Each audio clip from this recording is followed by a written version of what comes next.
అదృష్టం కొద్దీ శ్రీకర్కి ఏం కాలేదు. కాని శ్రీకర్ని చంపాల్సిన అవసరం ఎవరికుంది? పోలీస్ కంప్లైంట్ ఇవ్వడం మంచిది.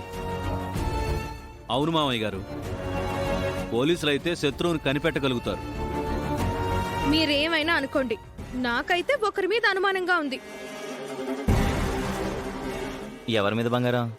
అవని మీద.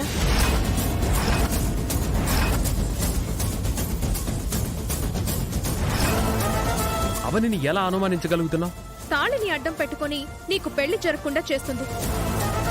అవరిని అన్యాయంగా అనుమానిస్తే కళ్ళు పేలిపోతాయి, కాళ్ళు పడిపోతాయి.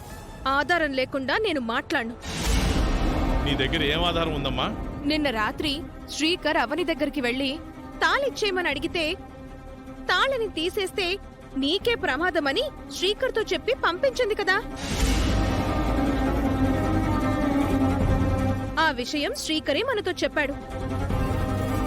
అవని అన్నది నిజమని నిరూపించడానికి తనే శ్రీకర్ మీద స్కెచ్ వేసుంటుంది.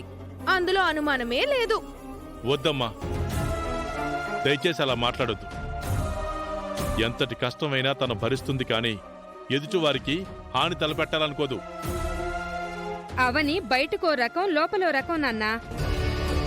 అందరి ముందు చెప్పేదొకటి చేసేదొకటి. నిహారిక అనుమానించింది నిజమనిపిస్తోందండి.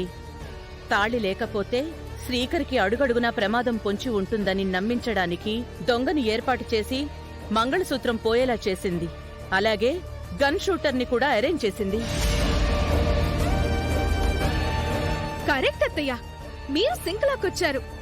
అమ్మా, అవనికి నా మీద కోపం ఉండొచ్చు కానీ నన్ను చంపాలన్నంత శత్రుత్వం ఉండదమ్మా.